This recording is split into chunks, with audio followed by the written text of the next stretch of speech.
Pada bulan Desember 2023, aku bertanggung jawab atas pekerjaan penyiraman di beberapa gereja.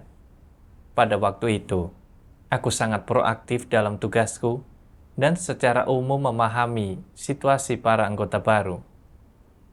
Pada bulan Maret 2024, jumlah anggota baru di gereja Jianglin berangsur-angsur meningkat, dan pengawas mengatur agar aku bertanggung jawab atas pekerjaan penyiraman di gereja ini. Karena gereja ini agak jauh dari gereja-gereja lain yang menjadi tanggung jawabku, dan lingkungannya berbahaya, sebab sering terjadi penangkapan oleh polisi. Pengawas mengingatkanku bahwa jika aku tidak dapat bertemu dengan para anggota baru pada waktunya, aku harus lebih sering menulis surat kepada para penyiram untuk memahami bagaimana keadaan para anggota baru. Saat itu, aku pun langsung setuju. Beberapa waktu kemudian, pengawas menulis surat untuk menanyakan hal-hal seperti keadaan dan kesulitan yang dialami para anggota baru belakangan ini, dan tugas-tugas apa yang cocok untuk dilakukan oleh para anggota baru ini. Ketika melihat pertanyaan-pertanyaan ini, dalam hati aku berpikir, aku baru saja bertanggung jawab atas pekerjaan penyiraman di gereja Jianglin, dan baru memperoleh pemahaman umum tentang situasi para anggota baru secara umum dengan sedikit detail. Aku telah berjanji kepada pengawas akan fokus menindaklanjuti keadaan para anggota baru. Tetapi sampai sekarang, aku belum benar-benar menindaklanjuti mereka dengan benar. Jika aku menjawab dengan jujur, apa yang akan dipikirkan pengawas tentangku? Apakah dia akan menganggapku bersikap asal-asalan dan tidak melakukan pekerjaan nyata? Akankah dia berpikir bahwa meskipun sudah sekian lama melakukan penyiraman, aku masih juga belum memahami pekerjaan itu, dan bahwa kemampuan kerjaku buruk? Akankah karena itu dia menjadi meremehkanku? Setelah memikirkan ini, aku pun tidak mau membalas suratnya. Namun aku juga tidak bisa begitu saja melakukannya. Di sini, aku benar-benar berada dalam dilema. Jika bicara, aku akan salah. Tidak bicara juga salah.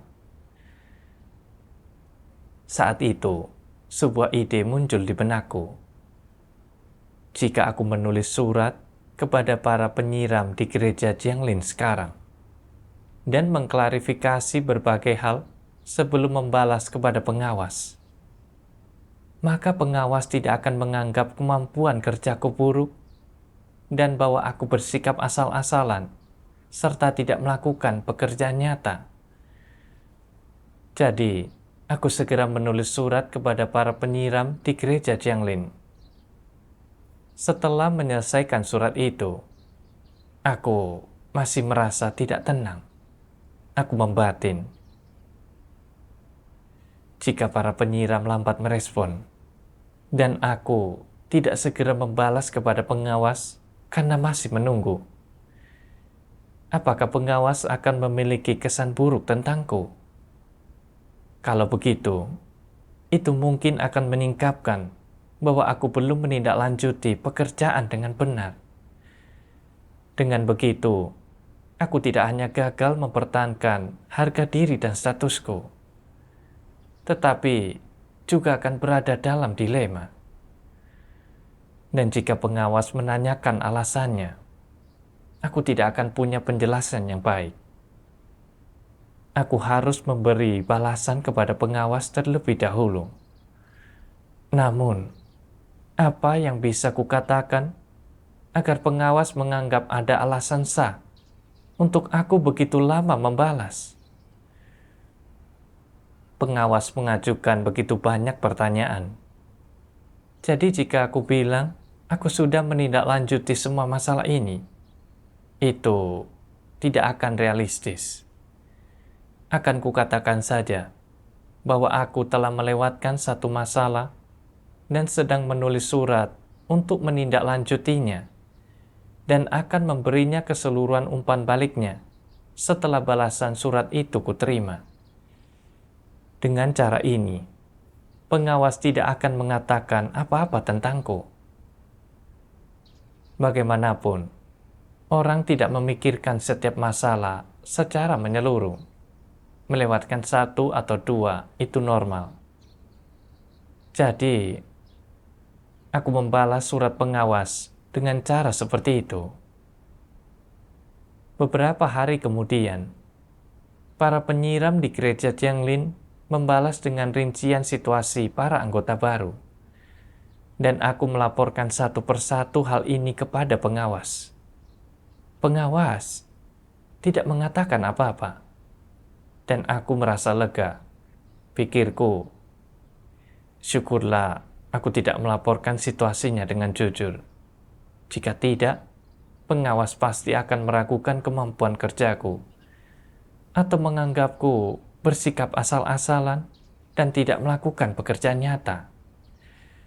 Jika itu terjadi, aku tidak akan bisa mempertahankan citra baikku di matanya.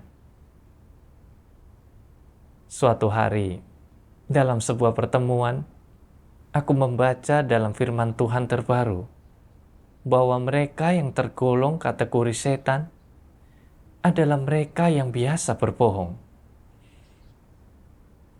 Aku teringat bagaimana aku membalas surat pengawas.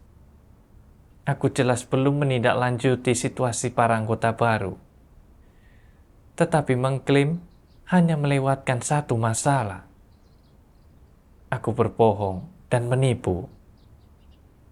Aku ingin berterus terang dan membicarakan tentang keadaanku yang licik. Tetapi kemudian aku berpikir lagi. Sebelum ini, aku sudah bersusah payah berbohong.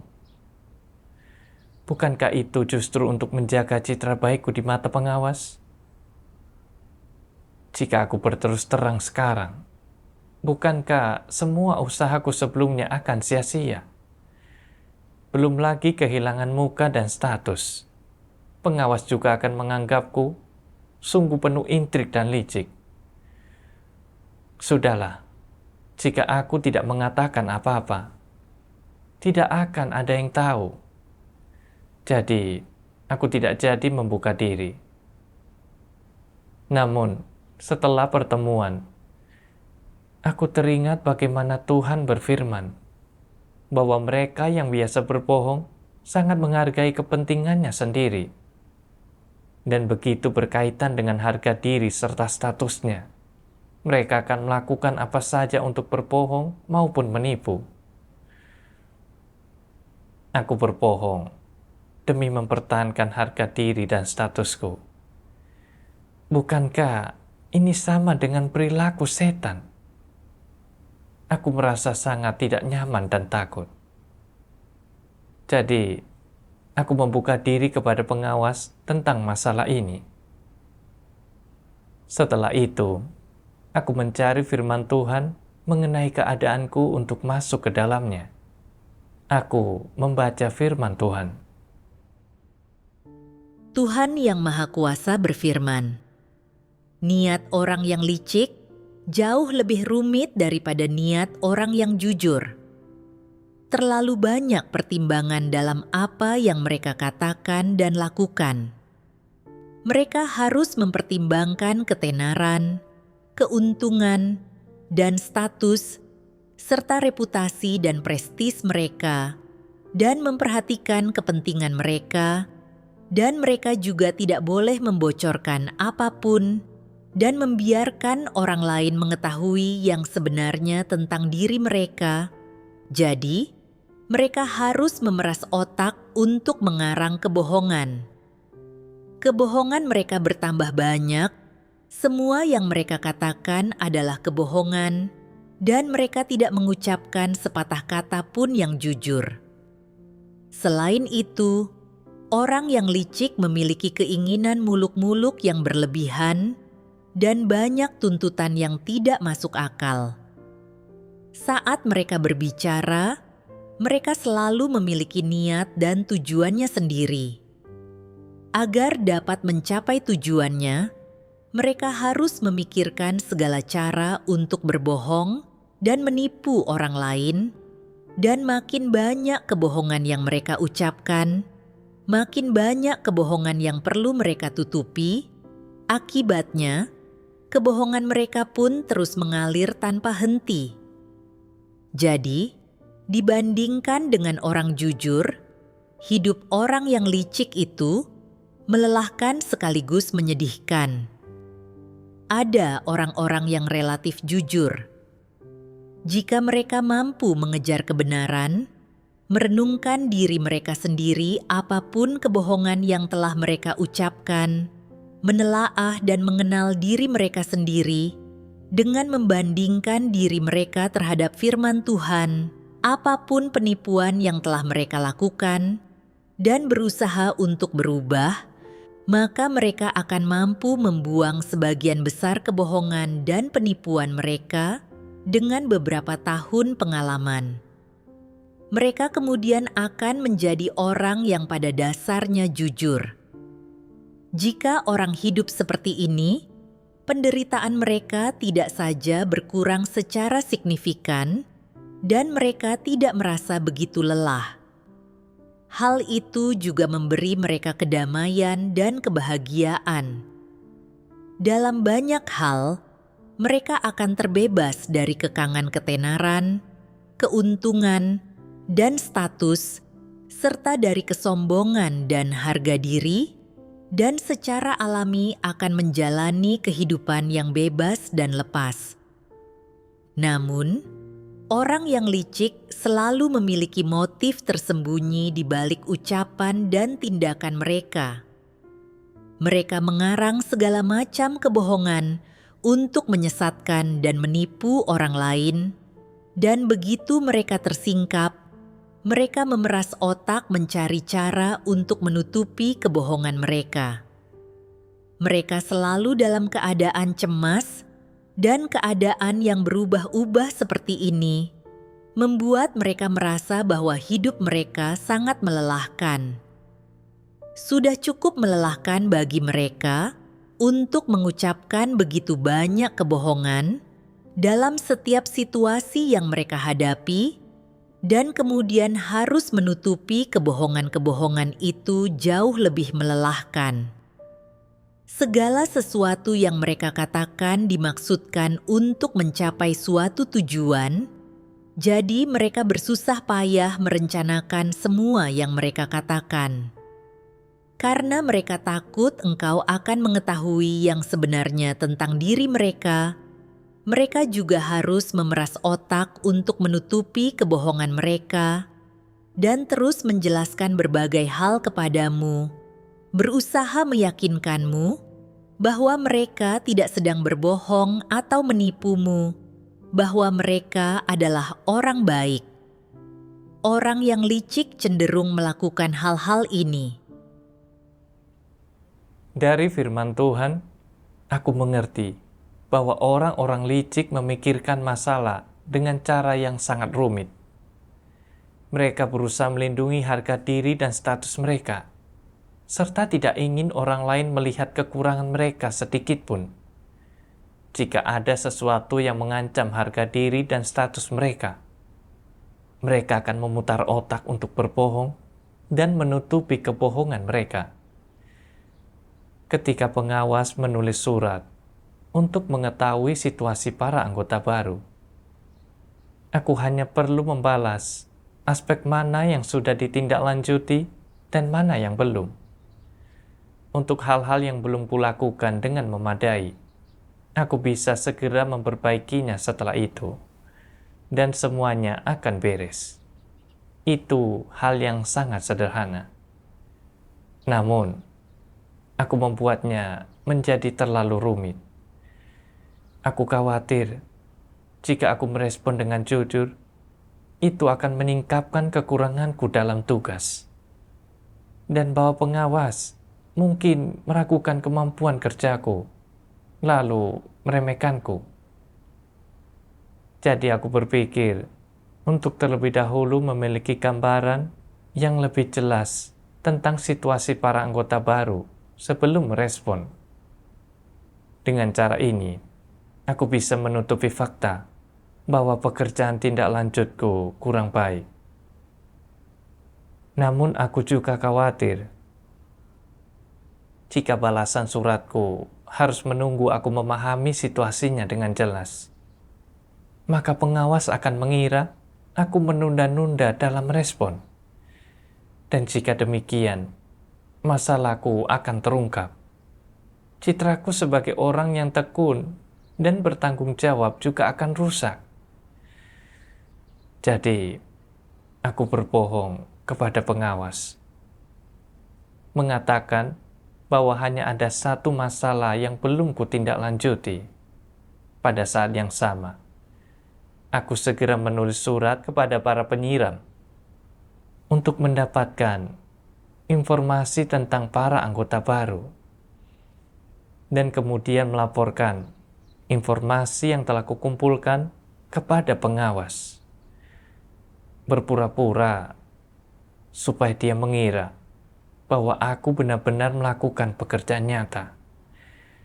Aku benar-benar bersusah payah untuk melindungi harga diri dan statusku, menggunakan tipu daya dan rencana licik. Aku benar-benar licik. Tuhan memeriksa lubuk hati manusia yang terdalam. Dia mengetahui semua yang kulakukan. Aku bisa menipu orang, tetapi tidak bisa menipu Tuhan, karena Dia melihat semuanya. Jika tidak bertobat dan berubah sekarang juga, aku pasti akan disingkirkan oleh Tuhan. Aku harus segera mengejar kebenaran dan mengubah watak licikku. Kemudian, aku menonton sebuah video kesaksian pengalaman berjudul "Aku telah merasakan sukacitanya bersikap jujur".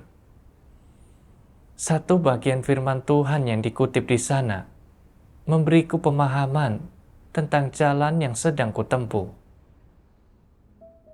Tuhan Yang Maha Kuasa berfirman, "Jika engkau adalah pemimpin atau pekerja, apakah engkau takut rumah Tuhan akan mengajukan pertanyaan dan mengawasi pekerjaanmu? Apakah engkau takut rumah Tuhan akan menemukan celah dan penyimpangan dalam pekerjaanmu dan memangkas engkau semua? Apakah engkau takut setelah yang di atas mengetahui kualitas dan tingkat pertumbuhanmu yang sebenarnya, Dia akan memandangmu secara berbeda dan tidak mempertimbangkanmu untuk dipromosikan? Jika engkau memiliki semua ketakutan ini, terbukti bahwa motivasimu bukanlah demi pekerjaan gereja, engkau sedang bekerja demi reputasi dan status yang membuktikan bahwa engkau memiliki watak antikristus. Jika engkau memiliki watak antikristus, engkau akan cenderung menempuh jalan antikristus dan melakukan semua kejahatan yang dilakukan oleh antikristus. Jika di dalam hatimu engkau tidak takut rumah Tuhan mengawasi pekerjaanmu, mampu memberikan jawaban yang jujur atas pertanyaan dan pemeriksaan yang di atas tanpa menyembunyikan apapun, serta mengatakan sebanyak yang kau ketahui, entah yang kau katakan itu benar atau salah, kerusakan apapun yang kau perlihatkan, meskipun engkau memperlihatkan watak antikristus, engkau sama sekali tidak akan digolongkan sebagai antikristus.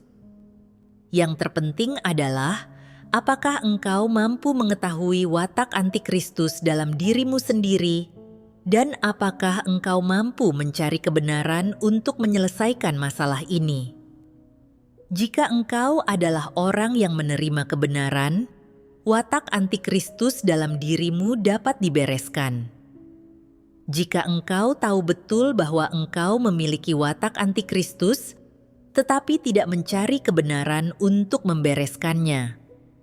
Jika engkau bahkan berusaha menyembunyikan atau berbohong tentang masalah yang terjadi dan mengelak dari tanggung jawab, dan jika engkau tidak menerima kebenaran ketika mengalami pemangkasan, ini adalah masalah serius, dan engkau tidak ada bedanya dengan antikristus. Jika engkau tahu bahwa engkau memiliki watak antikristus, mengapa engkau tidak berani menghadapinya? Mengapa engkau tak mampu memperlakukan hal itu dengan jujur dan berkata, "Jika yang di atas menanyakan tentang pekerjaanku, aku akan mengatakan semua yang kutahu.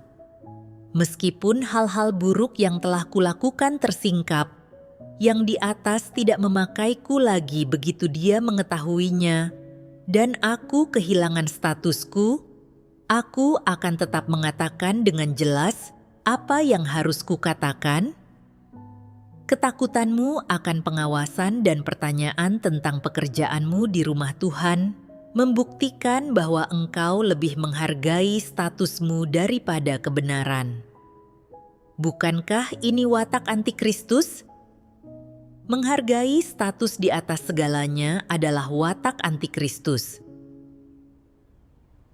Dari firman Tuhan, aku jadi mengerti bahwa tidak berani melaporkan masalah dengan jujur ketika para pemimpin dan pekerja menanyakan dan mengawasi pekerjaan, dan bahkan menutupi kebenaran demi reputasi dan status. Menunjukkan kau adalah seseorang dengan watak antikristus yang menempuh jalan antikristus. Saat membandingkan ini dengan keadaanku, ketika pengawas bertanya tentang para anggota baru yang menjadi tanggung jawabku, ada banyak masalah yang tidak kupahami dengan jelas.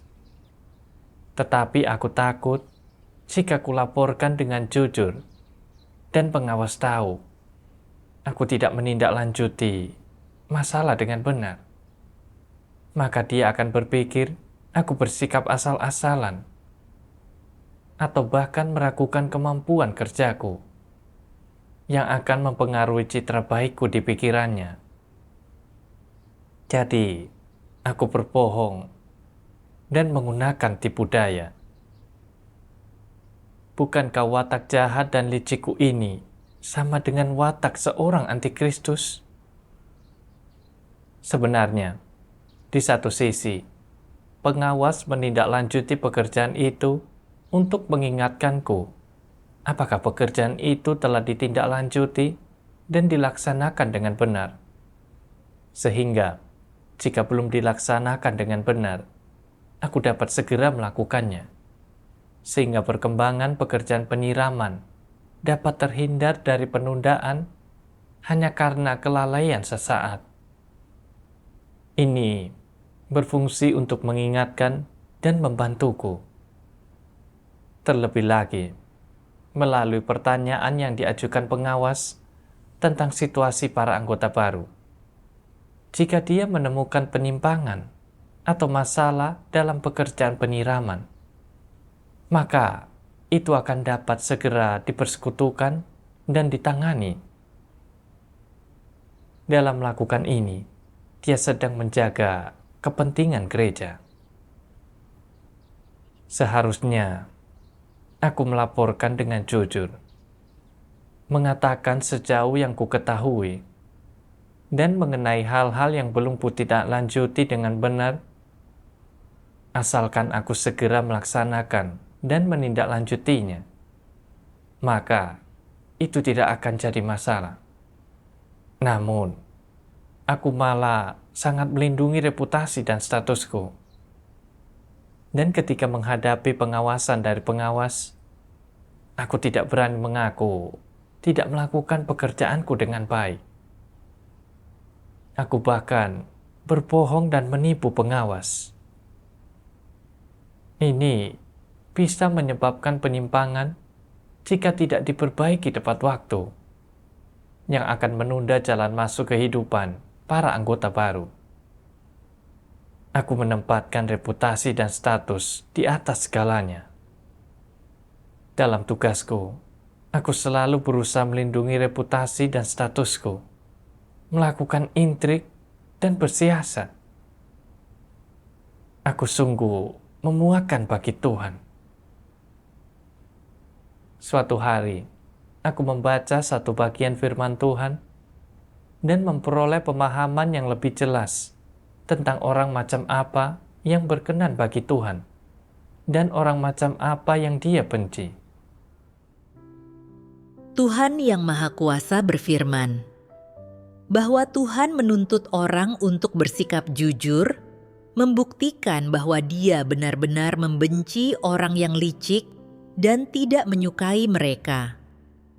Ketidaksukaan Tuhan terhadap orang yang licik adalah ketidaksukaan terhadap cara mereka dalam melakukan segala sesuatu, watak mereka, dan juga niat mereka, serta cara-cara mereka dalam melakukan tipu muslihat.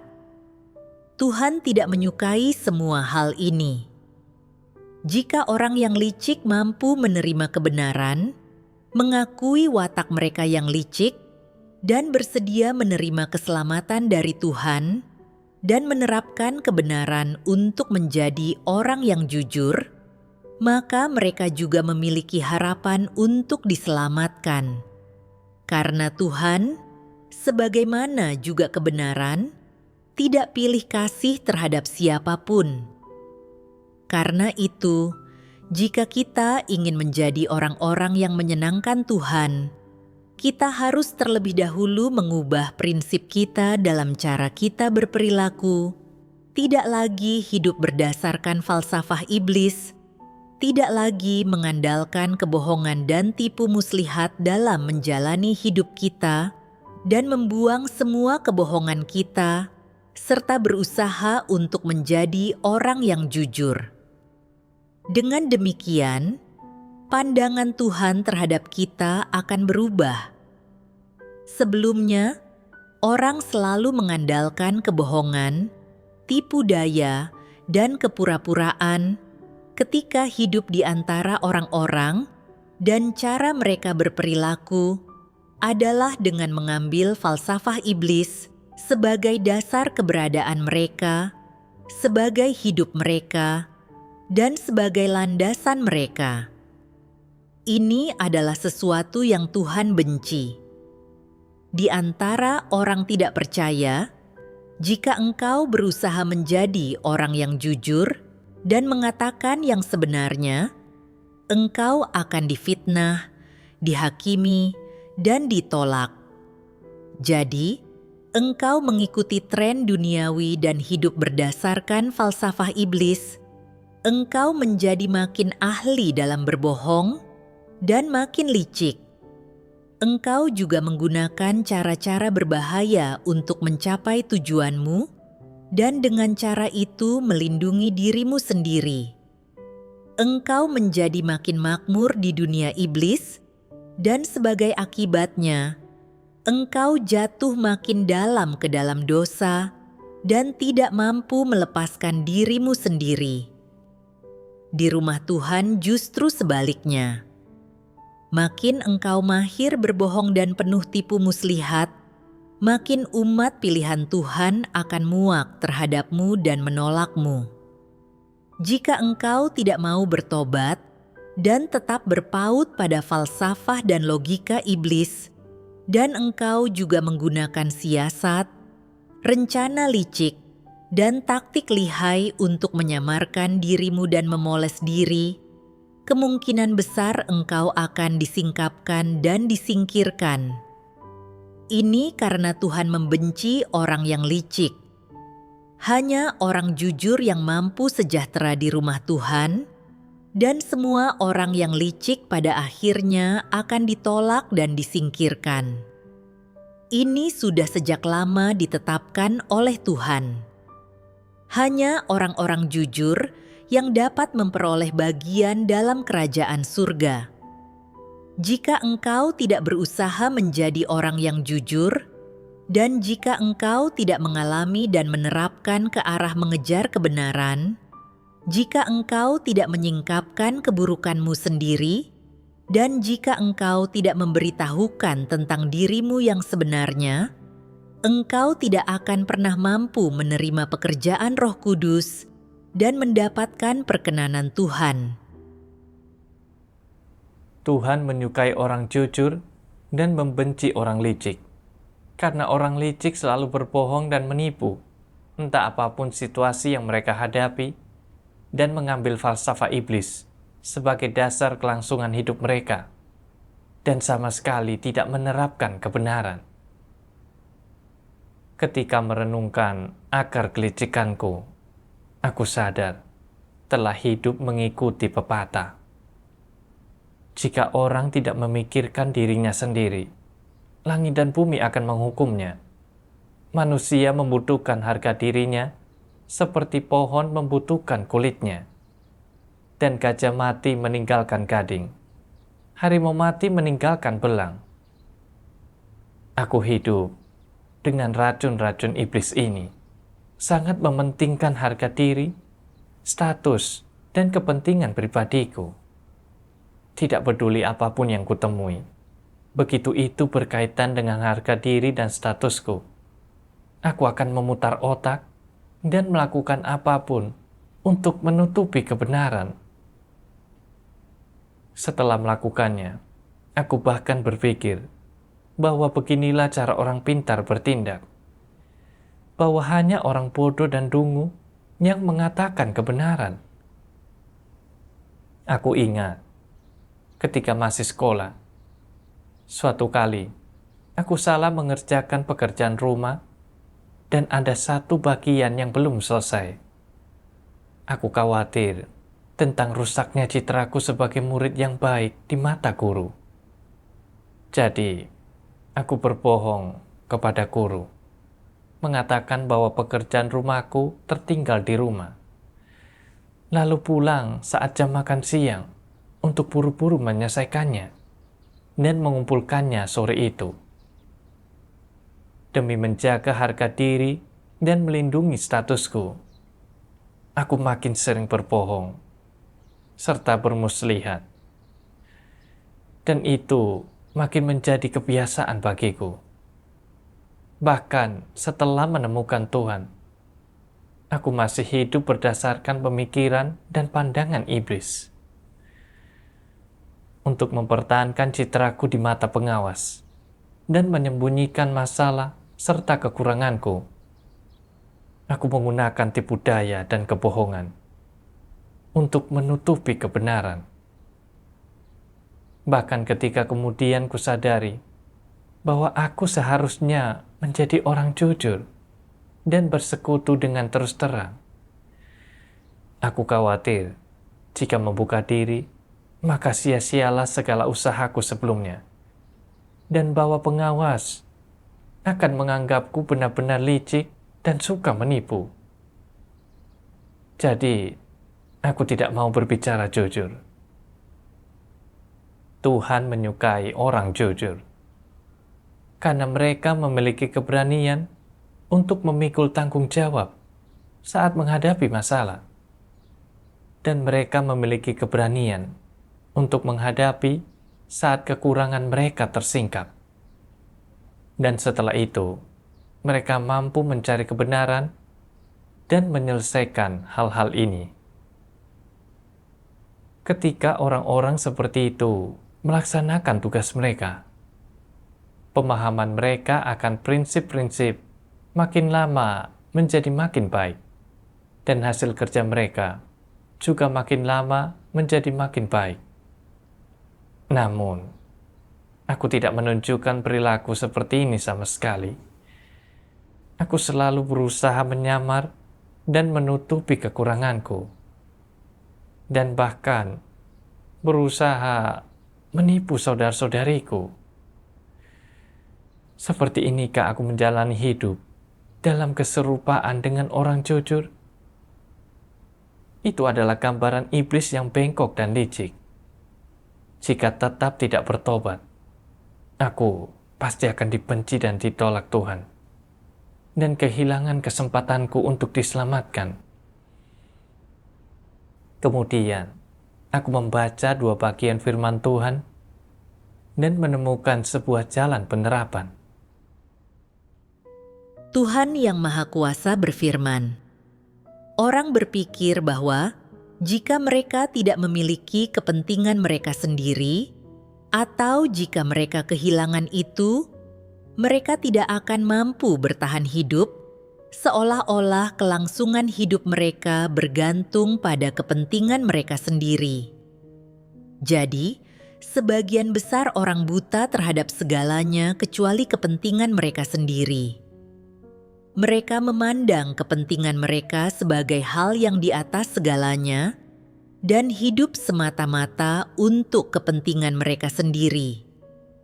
Mereka tidak akan mau bergerak sedikit pun, kecuali ada keuntungan bagi diri mereka sendiri dan meminta mereka melepaskan kepentingan mereka sendiri, sama seperti meminta mereka menyerahkan nyawa mereka sendiri.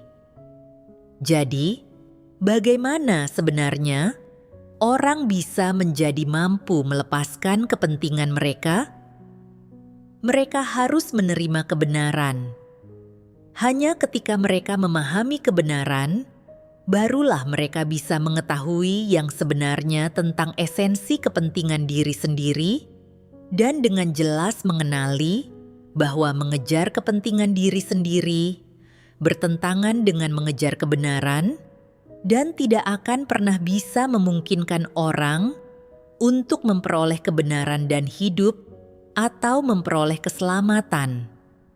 Hanya dengan cara demikianlah mereka bisa belajar untuk meninggalkan dan memberontak terhadap kepentingan diri sendiri dan menjadi mampu melepaskan apa yang mereka cintai. Ketika engkau melepaskan apa yang kau cintai dan meninggalkan kepentinganmu sendiri, engkau akan merasa lebih tenang dan lebih damai di hatimu, dan dengan melakukannya, engkau akan mengalahkan daging. Untuk menjadi orang yang jujur, engkau harus terlebih dahulu membuka hatimu, sehingga semua orang dapat melihat isi hatimu, mengetahui semua yang kau pikirkan, dan mengetahui dirimu yang sebenarnya. Engkau tidak boleh berusaha menyamarkan dirimu atau menutupi dirimu. Baru setelah itulah, orang lain akan mempercayaimu dan menganggapmu orang yang jujur. Inilah penerapan yang paling mendasar dan prasyarat untuk menjadi orang yang jujur. Menjadi orang jujur berarti, entah engkau berada di hadapan Tuhan atau orang lain, engkau dapat membuka diri dengan cara yang murni dan sederhana tentang keadaan batinmu dan perkataan dalam hatimu. Apakah ini mudah dilakukan? Ini membutuhkan suatu masa pelatihan, serta sering berdoa dan mengandalkan Tuhan. Engkau harus melatih dirimu untuk mengucapkan perkataan di dalam hatimu secara sederhana dan terbuka dalam segala hal. Dengan berlatih seperti ini, engkau dapat mengalami kemajuan. Firman Tuhan memperjelas jalan penerapan.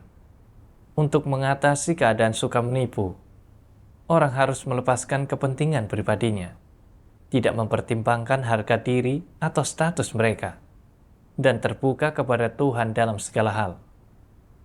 Dalam tugasku, aku harus segera melaporkan apapun masalah atau kekurangan diriku, dan aku harus memprioritaskan kepentingan rumah Tuhan.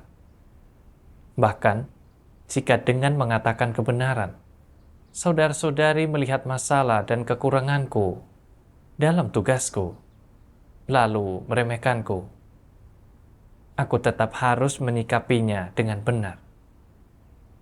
Jadi, aku membuat keputusan tegas bahwa tidak peduli bagaimana saudara-saudari akan memandangku, aku harus berterus terang dan mengungkapkan apa adanya dengan mereka, serta menjadi orang jujur.